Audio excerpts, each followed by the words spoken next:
My name is John Ball, Forest Health Specialist, South Dakota Department of Ag and Natural Resources. I see a lot of you probably have come on to our little meetings in the past. Again, what works best is for bandwidth and that if everyone kind of shuts off their camera, which apparently just about everybody has done. I heard some people must have heard in our earlier discussion on CUs and for ISA, and we'll chat about that towards the end here again. I'm sure Tony will bring it up. But today I'm going to talk a little bit about preparing for winter. And as with the past workshops that we've done here, this will be available on the department website at probably within a week or two. Usually has to go through a couple of places first here. But let's start out with some of the problems that we've seen. And let's talk about some of the things we might be able to do to avoid them for this next year. And this last spring, the number of calls I got about winter burn were just incredible. Arborvitaes, junipers, dwarf Alberta spruce, you name the evergreen. If it had any issues ever with winter burn, this was the year we saw it. And this was a very common sight. You go out and take a look at someone's arborvitaes. And again, we did see it on a number of other plants, but arborvitaes are particularly susceptible to this. And they're just completely browned out. Or the south side was browned out. And that's kind of an important distinction from winter kill as opposed to winter browning. I saw this a lot on yews. And yews are also a plant that's very susceptible to winter burn. Particularly if they're planted on the south sides of buildings. And again, I'd mentioned that with arborvitae too. Arborvitae and yews really don't perform best on the south sides of buildings. Now, again, I've seen cases where some have, but the vast majority are probably better off on an east or even a north location to get through our winters here. But I took this picture up in Spearfish. And you can see all the browning that occurred in the spring. Now, what's important about this is you're not looking at winter kill. You're not looking at damage because of the winter cold. I thought this was an interesting paper, quite more than 50 years ago. I remember reading it in college, but it's been updated since. But take a look at how cold hardy arborvitae can be. -30 to -90 degrees. I don't know where all you live, but it didn't hit -90 in Brookings. So what you're looking at is not winter kill. Now, by the way, we did see winter kill on a number of our deciduous trees. A lot of honey locusts were killed, as well as a number of other plants.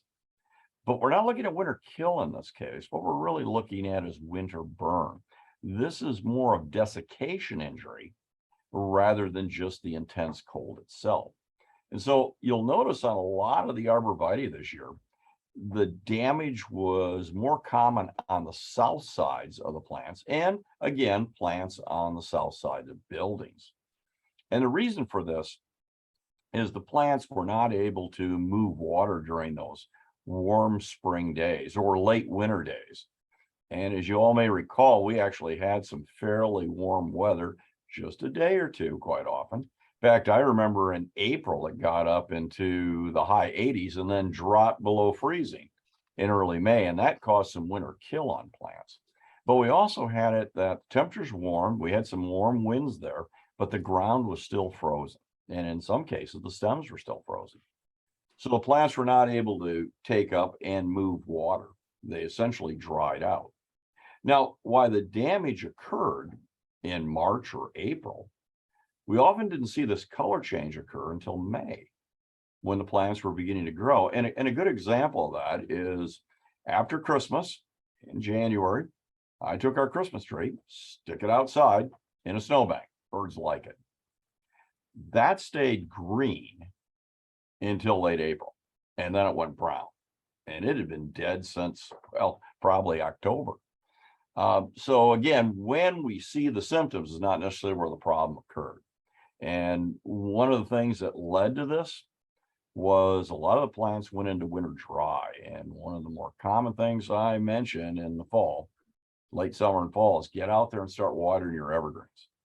Now, obviously, we've long passed that date. So what can we do now? Hopefully you manage to get out there and water the plants so they're going to go into winter properly hydrated. It was an old myth that we wanted to dry out everything for winter.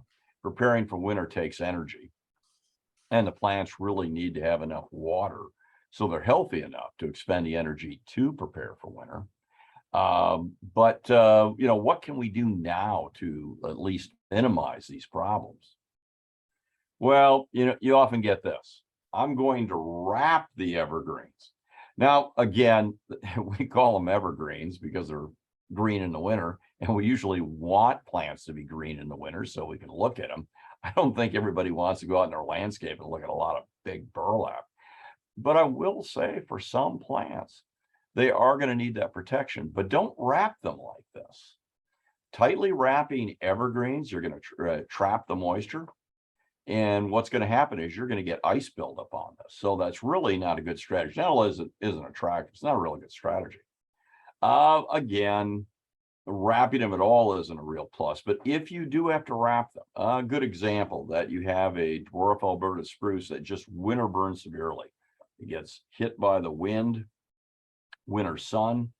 Then what you can do is build a little tent or a little shelter like I have in the picture there. It's open. You're going to get airflow, but it's going to help reduce the amount of air flowing through, and it's going to reduce winter sun. Now, again, it's not an attractive appearance for the winter. You're looking at an evergreen with burlap by it. But in some cases, for plants that are very susceptible to this is sometimes required to get them through the winter with minimal winter injury. But again, try to avoid just wrapping every plant as you see in the large picture. Instead, that little picture off on the lower right hand side of your screen is the best way to do this, because we do want airflow. You do want a little gap between the side of the plant and the side of the burlap. Now, sometimes what we have to do is not wrap the material, but what you want to do is hold it together. This is very common as well. What you'll get is a large arborvitae because they have multiple stems. And what's going to occur is you get any snow loading like off this roof here, and they split open. They split like a banana. So you're not wrapping the entire plant. In this case, you're literally just wiring some of the stems together for the winter, and you have to remove it. Any sort of wrap like I show on that little picture at the bottom of your screen, this real flexible, you can bend it in any position. Actually, you can use ties of any type you want. Little pieces of cloth work out well. Anything soft, try to avoid wire. And what you do is inside there is the best, is just kind of hold it together. Biggest thing you have to do is remember to remove it come spring. If you leave it wired, sooner or later, it's going to end up girdling those stems. Now, some people, instead of doing this, take twine and wrap it around the outside all the way up. And the twine really isn't all that visible, and that'll work as well. But it's usually better just to pull yourself in there at about 2/3 the height, wrap around with any soft tie material you can find, and just leave it up there till, the snow is done, snow and ice is done. So that can be April and even into May in some locations in the South Dakota. And then go out and remove it, but make absolutely sure you remove it. Make a little Post-it note somewhere on the fridge. Hey, remove this wrap in the spring. But if you don't, you're going to find, especially if they're in a location like this where you're going to get a lot of snow loading coming off the roof of the house, you probably are going to need to do this. It's one of those things peculiar to arborvitae because they do have multiple stems. Usually not so much of a problem with many of our other evergreens. Oops. There we go. Well, what can we do for the winter brownie? Well, anti-transference, and I apologize, I misspelled it. I just noticed it right off the bat there. Anti-transference, I think that was our spell checker. This creates a film to reduce water loss. And I mentioned 3, and we're not listing these as an endorsement, nor as a criticism for any other product. but I'm just using these as examples of anti-transpirants that you can buy. And these are physical barriers. You apply them onto the evergreens, and what it does is it reduces water loss through the stomates, those small holes, typically on the underside of the needles, where they're going to release moisture. And if you apply an anti-transpirants, typically these are applied in the fall and then reapplied in the spring. What it's going to do is going to reduce water loss. Fall's a good time. Usually, even now is a very good time. If we get a day or two above freezing, and it looks like next week in November here, we're going to have an opportunity to do so. And then sometimes you actually need to reapply it towards the end of February. Now, don't apply it too late in the spring. These waxes and that can, and plastics really, can hold on for a considerable time period. And so if you said, well, I'm going to go out and reapply it in March, for example, late March, well, we're going to start getting warm weather. And what we need then is we need that plant to transpire, because that also helps cool the plant. So anti-transpirants can be a real plus to reduce the extent of winter burn if they're applied in the fall, and occasionally need to be reapplied in winter, our usual January or even our early February thaw. But you do not want to have them on the plant once the growing season starts, because at that point they're a detriment and can end up actually killing the plant. And I also say, as we always do, read and follow label directions, because some of these can be phytotoxic if misapplied. Now, and again, I apologize, the spell checker just changed everything apparently, but these anti-transpirants can remove the blue coloration off blue spruce. And so like here on a Coster blue spruce, known for that deep blue coloration, if you apply it on this, it's going to turn green and it will not come back blue. Now, any new foliage that occurs will come out blue. But I'll tell you, when people have gone out and sprayed anti-transpirants because they haven't read the label, they're sometimes surprised by the fact that that beautiful blue spruce they have is now a green spruce. It's completely healthy. So it's not going to kill the plant, but it's going to change that color. And you're probably not looking forward to having that. All right. Well, another problem, and that is anti-transpirants do not protect against salt injury. And so we sometimes get people say, well, I'm going to spray my arborvitae or that are next to the road with an anti-transpirant, that film, thinking that the film will actually reduce winter salt damage, and it will not. So salt is a completely different concern, and we'll address that now. Now, first of all, I do like sand. Sand is great. It does provide a little grit, provides a little bit better hold to it. But if you're going to use anything as an ice melt, you got to be really careful, because this can be very damaging to your plants. And it's the chloride that causes the injury. So it doesn't matter if you say I'm using rock salt, sodium chloride, or calcium chloride, both very common. And by the way, the calcium chloride is actually worse, more harmful to your plants than the sodium chloride. So if you're going to buy anything that's an ice melt product, read the label, see what the active ingredient is. What are they using to create that melt? Again, sodium chloride is fairly common. Calcium chloride I see even more of. And you might say, well, you know what, I understand salt isn't good. Well, I'll use the calcium. No, that's actually worse. If you're going to use a chloride product, the potassium chloride causes less injury than the other two. But if you want to, go on a no salt diet and go into this calcium magnesium acetate there. And notice that eliminates the chloride completely. And so that's the chloride that actually causes the damage in our de-icing salts. And if you can remove the chloride from the ingredients, you can usually remove the problem. So be very cautious as to what product you're buying. But a couple of little notes to this. First of all, the problem is not the chloride that gets in the soil, but the chloride that dries on the foliage. This is something that we found out in our research that was funded by the South Dakota Department of Transportation. And when we looked at the problem with de-icing salts being used along highways and roadways in South Dakota, and it applies everywhere else, of course, is what we found. It's not the runoff of the chloride in the soil that cause problems, because chlorides leach out through the soil actually fairly quickly. So usually there's not a lot in the soil come spring, it runs off. What happens is any of the chlorides that dry, and what we found is the chlorides that dry on the roads, if any have driven out in the hills on the asphalt road in the spring, and have you seen that kind of crusty buildup on the road surface itself, those are the salts. I've even seen bison coming out and licking the asphalt on some of the roads out there in the spring. And what are they after? They're after the salt.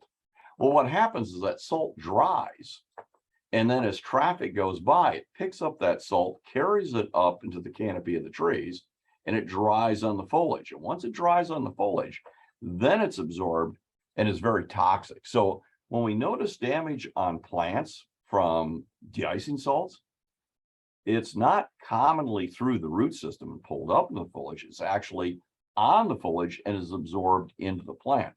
One of the interesting things we found in our research is that it's the plants that are downwind that are damaged. Doesn't matter what the slope is, it upslope or downslope, it's downwind. So in other words, it's picked up in spring and is then carried to the plants. The other thing we notice too is if we have spring rains, there's less of a problem. Why? It's washed off the road and washed off the plant. So we found during drought years, the problem was actually worse, because we now have that de-icing salt stay on the roadway a little bit longer.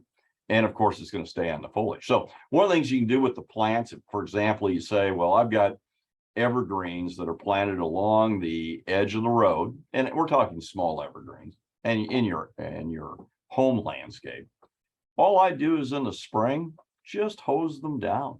You're going to wash all the chlorides off them. That's a pretty easy thing to do. Now, you can get some soil intake. And so the other thing I recommend is come spring, once all that salt has broken down, I would water very heavily along your sidewalks and along your driveway to leach those chlorides out. In other words, they're going to be moving deeper into the soil. And because sometimes you'll notice you get some damage from your lawn because of the de-icing salts and that. They're very sensitive to it as well. And so two things: wash off your evergreens that are near where the salt's been applied, for example, near roadways or that, or even at the side of your driveway. Wash off your driveway too, by chance. And then also just leach it in by washing off along the side. Now, I would like to remind you, when you're washing it off your driveway or washing it along your soil, it is leaching. It is moving somewhere. It just does not disappear. But at least you're getting it off the plants that you're trying to protect. And this sort of damage we see on evergreens, you see all that kind of bronzing in that, as well as that earlier picture I showed. Oftentimes you'll see it on one side, the side, of course, facing the road. And typically it's going to be the downwind side of the plant as well. We notice this pattern very easily along the road systems in the Black Hills, which is where we did our study. Well, what about snow and ice loading? What sort of problems do we see there? This is one of our many ice storms. In fact, Aaron Keys, City Forester for Aberdeen, sent me some pictures of Aberdeen earlier this week with the ice damage that they had up there. Fortunately, we escaped that down in the Brookings area, but we don't always escape it. Many of you remember the snow and ice storms that hit about a decade ago in the spring in Sioux Falls, and then in the fall in Rapid City. So our two largest communities were devastated by these and many of the communities nearby. But you could go down the road and it was just busting up all these trees, including a lot of the small ones. Well, what you typically want to do, now again, we get that much snow or ice, it's breaking branches. But I get calls all the time. Someone goes out and looks, and we had a good snowstorm. and they see all the snow and that building up on their evergreens, and they go, what do I do? I've had people say, should I get a hose out and wash it all off? No, that's the worst thing to do. If you feel like it's bending the branches too much, get out there with a broom and try to just take the broom and brush it off. Don't be hitting the branches. You could end up breaking them, but brush them off. But many times they can bend quite a bit and bend right back. So think about it before you go out there and try to remove the snow from your evergreens, keep them from breaking. Now, again, sometimes we get a very heavy snow load and you've got to carefully scrape that off from the lower ones to keep them from breaking. But many times if you just let them be, they'll bounce right back, as this one did. I mean, you get a couple of sunny days and that's just going to disappear. Even on deciduous trees. This is the Regal Prince Oak. It's a columnar oak tree. And look at that. That was after a very heavy snowstorm. And oaks will often retain their foliage during the winter time. And you look at that and you say, oh my gosh, that plant is not coming back. It's bent and broken. No, it's merely bent. And I've watched this tree do this before. You look at that, and then of course you watch that snow load kind of disappear, and the tree bounces right back. So on a lot of these, they actually come back very nicely. And you can actually do more damage trying to knock the snow and ice off than you could just leaving it and letting it melt on its own. So when in doubt, wait.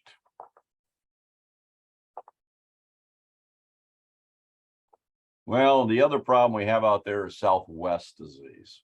And I get calls on this all the time. Someone will say, my maple tree is a long split or canker on it. And I'll say, what side of the tree? And oh, it's on the south, or it's on the southwest side of the tree. Yep, that's why we call it Southwest disease. And you get these cankers forming, as you see here, on this maple tree. It's going to be on the southwest side of the lower trunk. And it's going to be common on thin bark trees. Maples and honey locust are the most common. Silver maples, Freeman maples, such as the autumn blaze, and that are very common. The bark on those young trees, smooth and very thin. Even on honey locust, fairly smooth bark, very thin. It doesn't have a lot of cork cells in it to provide insulation. And the problem with this is on those late winter days, okay, that sun has actually warmed up that bark. And it's really warmed it up because these are very thin bark trees, not a lot of cork cells to provide the insulation. And then when that sun sets, that temperature drops to the ambient air temperature. And what happens is you get a split in there, you get some damage. And that happens every year until the tree gets older. But by then you've got a long crack, a long canker running down along the southwest side of the tree. And over time that may cover over, but the injury is always there. Now, what's interesting is there's a line of Freeman maples on campus. One end of the line, they're not affected. Why? They're actually shaded during the winter. And the ones at the end where that sun crosses and hits them for the whole afternoon, those are the ones that are damaged. And you can see the split right here. And where is it facing? Facing the southwest side. All right, so how do you avoid this problem? Well, one of the things you still can do, put a tube around the trees. What some people do is they cut a drain tile and slit it, put it around the tree, and that works. You can also buy these, but the thing you want to do is you want to make sure it's tight to the ground so no rodents get into it. And you want it really along the lower 4 or 5 feet. That's really it. You don't need to go up any higher. And so it's not like, okay, I've got 8 feet to the first branch. Fine. You do it to 4, 5. But I like a drain tile or a tube. Don't use a wrap that's touching the side of the tree, or use that paper, craft paper that they used to use to wrap trees with. Studies have shown there's not much of a change and the temperature from the outside of that craft paper to the inside. Good example. We pick a cold winter day, I'll bet none of you are running around outside in a coat made out of craft paper. But what you want here is an air gap, because air is an excellent insulator. What you're trying to do is keep that bark from warming up from the winter sun. Again, as everybody knows, you stand on the south or west side of that tree in the winter, I don't care what the air temperature is, it can actually feel warm there if it's not all that windy. And so with these, you know, you don't have to go very high, just protect that lower trunk until we start getting into the branches, and try to have an air gap, particularly on the southwest side of the tree, because that air gap is what's providing you the insulation, because what you're trying to do is keep that bark from warming up during the winter on that southwest side.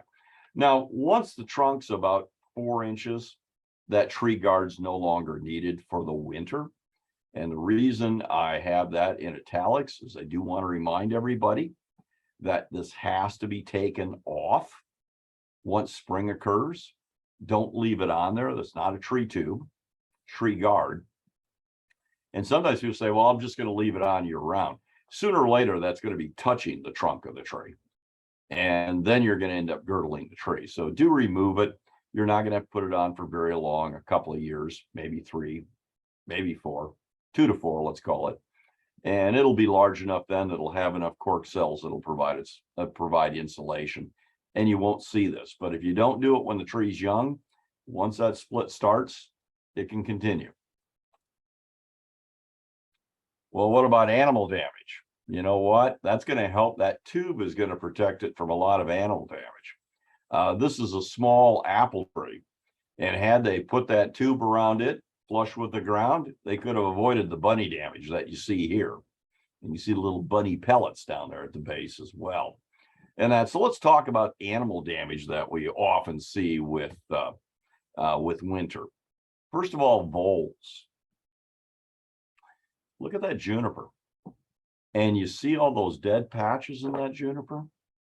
If you pull all the foliage away, you'll notice it's been chewed right at the base there. And voles make irregular chew marks. They're very small, of course, in incisors, and they'll be chewing back and forth across there. And they love cedars. In fact, this has become a very common injury on small cedars and windbreaks. In about May or June, someone will call me and have me walk their windbreak, and it'll be junipers maybe 4 feet tall. And they'll say, look, I've got some of them just dying. And sometimes you look and it's 1 or 2 of the main stems coming up. Sometimes it's all of them. And you get down at the base and you pull any grass away and you'll see it where it was chewed. Some years are worse for voles. I think it was 2015 and maybe 2019. We saw a lot of vole damage, particularly West River. And so, again, I expect we'll probably see some this year as well. We always see some. But voles are a real problem, more in shelter belts than in the ornamental landscape, but we do see them in both places. But this is very common. You can see here, this was a shelter belt. And right at the base, you probably can't quite see it from your screens, but it's chewed off all the way around, right at the base. I mean, just about ground level. And you'll see these irregular tooth marks going all the way around. They completely girdle it. It'll go into spring fine, but during the summertime, of course, now you remove that connection. Food's not moving down to the roots. Some water's not moving up to the top. And those branches brown out usually by about June. And there's no way you can correct the damage at that point. We'll also notice come spring, sometimes they'll be chewed off right at the base, and they've just literally fallen over. 2 things you can do. One, you may be too late on it. It's already snowing. And that is, you want to mow the grass just as tight as you can along the strips there. Why? I don't want any hiding cover for the voles. I see more vole problems when you've got the fabric, but at the edge of the fabric, the grass is pretty tall. That makes pretty good hiding cover. The other thing you want to do is not have a lot of grass and that coming up through the hole on the young cedars, because now you've also got a hiding spot for them. I'll admit trying to clean up the grasses around the base of the plants is rather difficult. You might not be able to do it, but if you can, and it's probably too late for this year, go out there and mow fairly tightly along the edge. It's not too late for bait stations. I like bait stations rather than placing bait out. Reason for that, if you're just placing bait out, something else could eat it. We're only trying to kill the voles. We're not trying to kill everything else. But anyone here that's got cedars, young cedars in a belt, or young pines, I've seen them go after that. This is one of the problems that we have is voles, and bait stations are usually the solution. Well, what about rabbits? Yep, there's little Cocoa Puffs. If you find those, you pretty well know that, yeah, there's bunnies nearby. And we have a lot of injury, both within windbreaks and ornamental plantings because of rabbits. Quite often, the plants are not damaged until spring. You go through the entire winter, and you don't see any problems with them. And then it seems in March, temperatures are still starting to warm up, but there's nothing really green for them to eat. And then they hammer your plants. Look at this.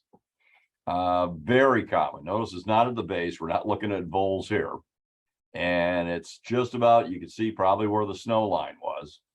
And they'll gnaw all the way around every one of these stems. And they'll girdle it. Again, stopping now the movement of sugars manufactured from the leaves down to the roots. And they're chewing deep enough, they're interfering with the water movement up from the roots into the top of the tree. So this is a 1-2 punch. And you can end up losing an awful lot of plants from this. Again, if I was a bunny, this is perfect. You've got a lot of hiding cover in there. You can get to those plants, and it's like a buffet table. Just work your way down the row. They tend to like anything in the Rosaceae family. Cotoneasters, for example, they like. Apple, they really like. Pear, they like. So a lot of those plants or fruit plants and that are very vulnerable, very susceptible to this sort of damage, just because they're so tasty to rabbits. Now, you can tell the damage too if it's rabbits. First of all, the Cocoa Puffs, all the rabbit poop that's out there. But the other thing is rabbits tend to browse at about a 45-degree angle. So if you get out there and you see a lot of stems at the base that are cut, almost like someone took a pruning shear and cut it at a nice 45-degree angle, you're looking at rabbits. And they'll also gnaw all the way around stems. But their teeth are a little bit larger and wider than you find with voles. So you're going to find deeper grooves cut in there as they're girdling the entire plant. Now, by the way, they'll also go after mugo pines. And yeah, this is rabbit damage. Do you see how it was cut at a 45-degree angle? This was the mugo pine collection at McCrory Gardens in Brookings, South Dakota. And you'd go through it and the ground was covered with Cocoa Puffs. And all these were chewed. Now, the interesting thing, if it was deer, the needles would be partially chewed and it would be torn cuts, as I'll show you in a minute. With rabbits, you're going to get fairly clean cuts. And yeah, they'll cut the needles too, right down to the base and fairly flat rather than a tearing cut. Now, by the way, there's a lot of products that can be applied and still can be applied. Again, we're going to get temperatures above freezing here next week. And so if you're worried about some of your plants from rabbit damage, you'll still have an opportunity to treat. And I'm using this product as an example. Again, not as an endorsement nor criticism of any other products. I do know, however, this is a product that is being sold by many of the conservation districts. Now, this product, as well as a number of others, they work on fear. This one has dried blood in it, all right? Bunnies and deer, by the way, they do work on both. Voles, they say, but I think the bait stations are better for that. But on this, it does work. Now, anything with a sulfurish odor too, if you want to make your own, don't cut up anything, but get some eggs. And you get egg solids that are rotted. So you get that rotten egg smell, that'll work fairly well too. So there's a number of recipes on the internet. Most of them actually do work, where you take eggs and mix them together and you apply that as well. You have to put a little sticker in there, usually a little latex paint, to help it adhere. Now, it's only going to work as long as it still smells. Some of the products say they'll work for 6 months. Some do. But this is another product that sometimes you have to reapply it during that thaw that we get, because you definitely want this working in late February and March. You don't want to have it worn off by then. But the ones that work on fear are usually better than the ones that work on taste. One of the things I remember is when I was working in Michigan, they did a study with peppers, the hot pepper. And what was interesting, the rabbits only ate what they sprayed. In other words, they developed a kind of a taste for hot pepper, and they just chewed everything with that on it. The garlic, not so much. Sometimes it works fairly well. And by the way, not everything works all the time.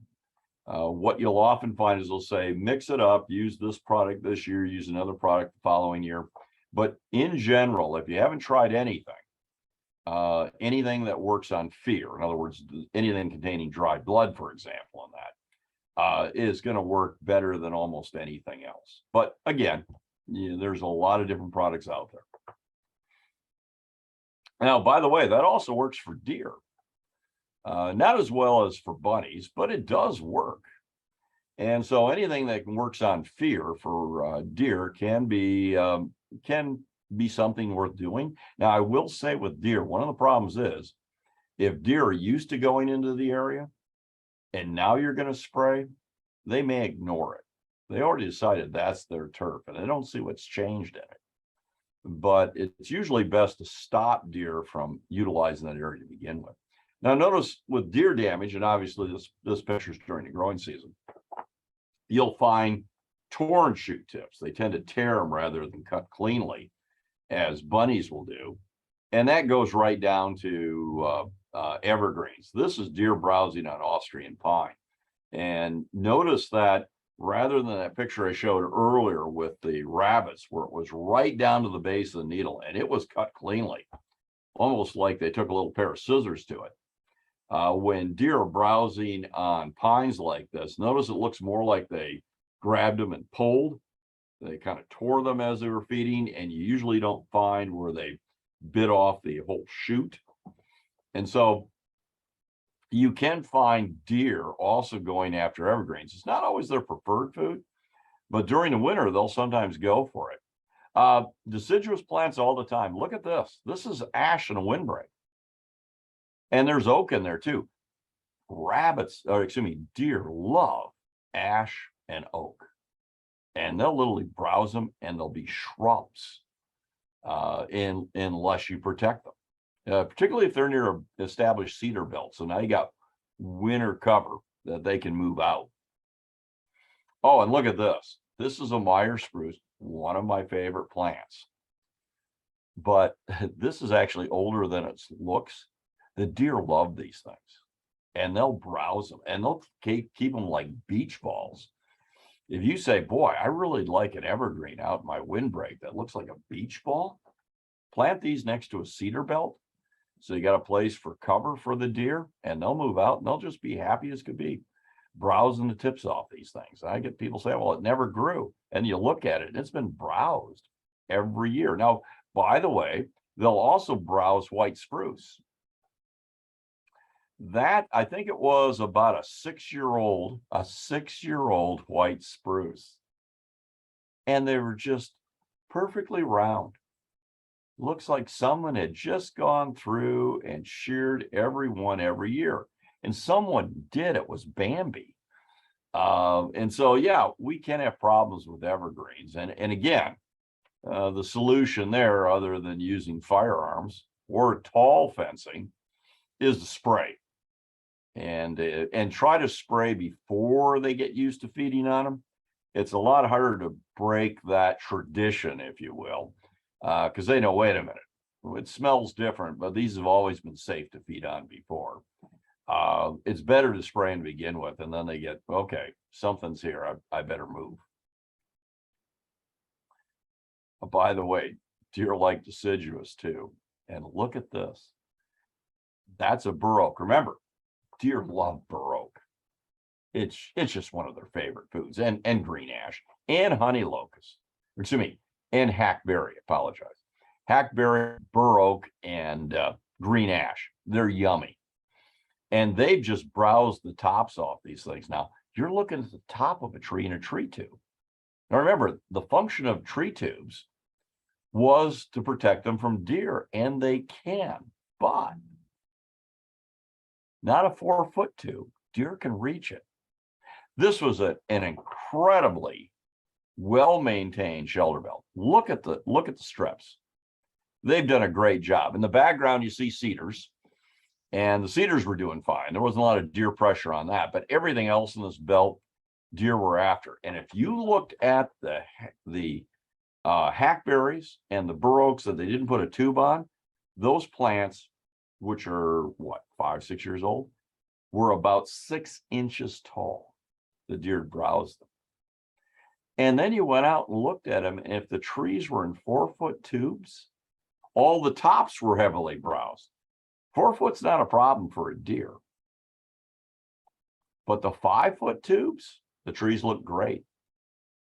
That got above it. Now, you might have draft deer at your place, and maybe you need something taller than 5 feet. But in my experience, 5-foot tubes usually get you beyond what the deer are going to work on. Now, maybe if that was the only plant out there, they would. But again, they had trees in 4-foot tubes, and they had trees that weren't in tubes at all. So why not go for the easy meal rather than the tougher one? But you can see here, now these trees are out of the tube, and I love tubes. They are a great way to get things growing. That you can see they're on their way for a good growth. And remember, don't remove them from the tubes too early.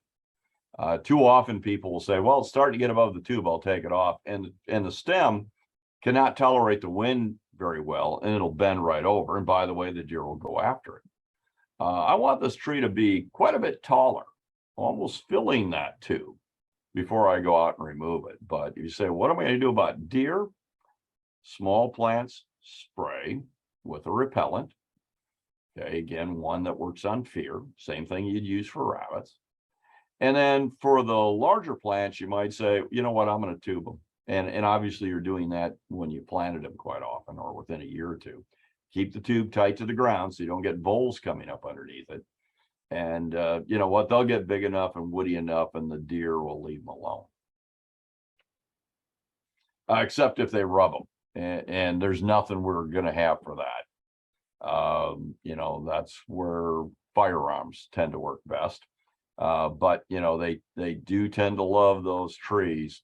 A little bit of roughness to the bark, and boy, they're just going to rub, usually along the lower 4 feet.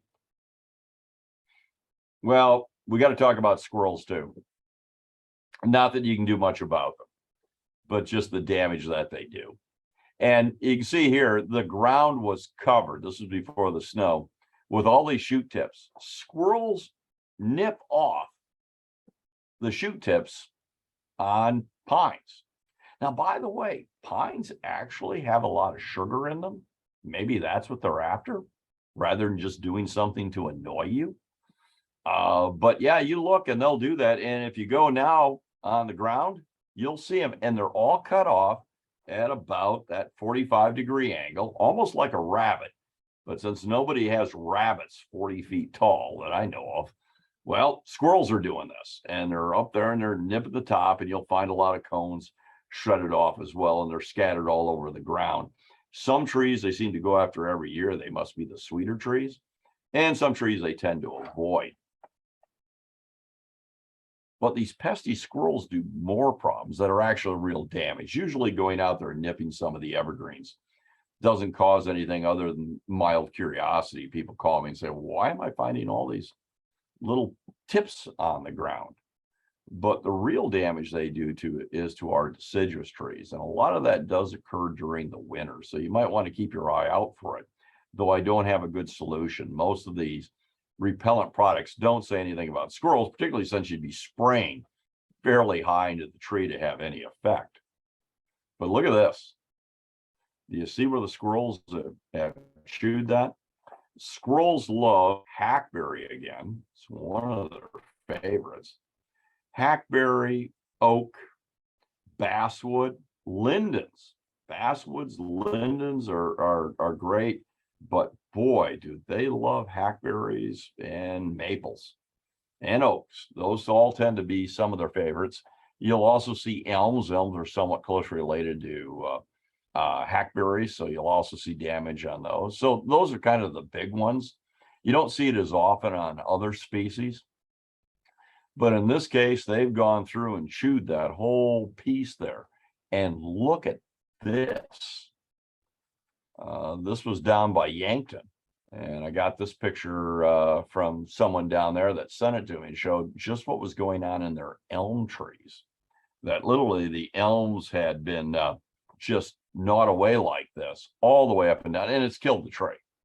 What you'll often find, particularly on hackberries, is in the fall of the year, and you could have seen it easily this last fall, some branches, all the leaves turning yellow and starting to wilt.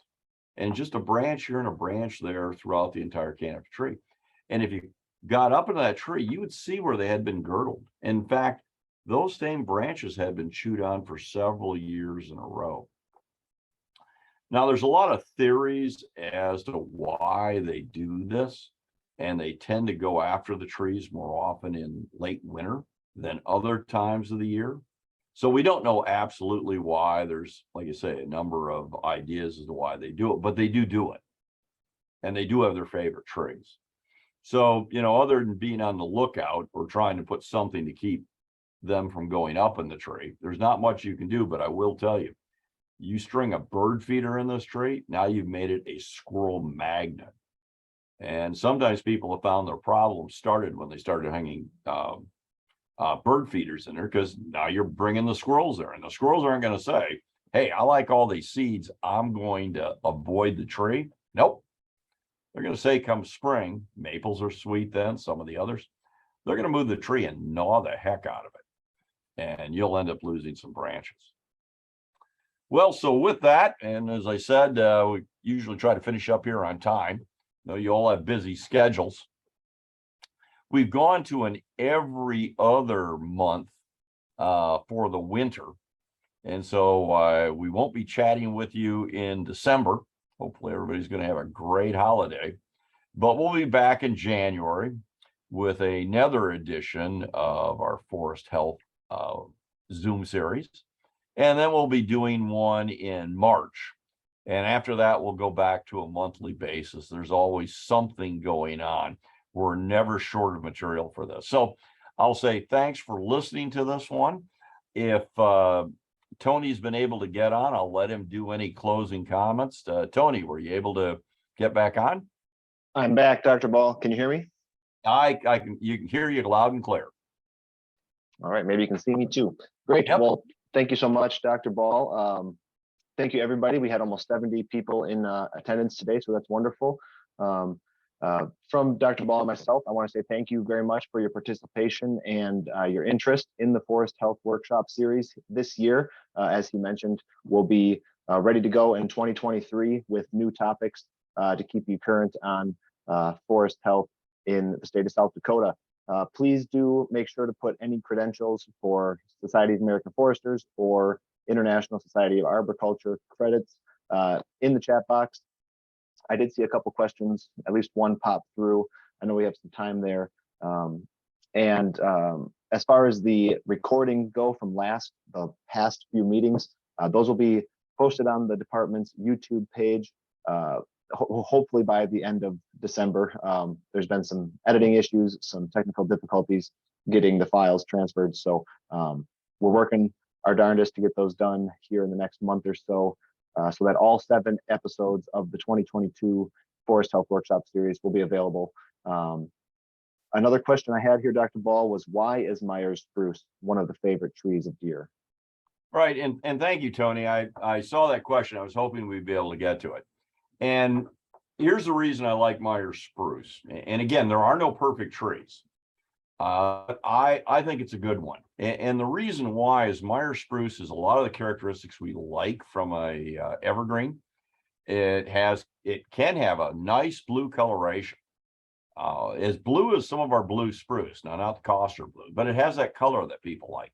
The needles are softer than a blue spruce, but it also doesn't get the problems that blue spruce gets. We don't see a lot of cytospora canker. We don't see the needle cast diseases. So if you're looking for a spruce with fewer problems, that's another possibility. And I mention it just because people seem to like spruce and they like that sort of coloration. And so Meyer spruce can be a good substitute for blue spruce. It's comes from Asia. In fact, you can find it. Some of these trees actually grow in the grasslands of Mongolia, and so they can be fairly tough trees. Hard to find in some years, but I will say one problem with them is deer, and that when they're young, you got deer pressure. Now I see someone else will mention balsam fir is one of their favorites. I like that too, but some areas of South Dakota, our summers are too hot and it doesn't do as well. And that also is susceptible to winter desiccation injuries. And then another evergreen I do like is Douglas fir.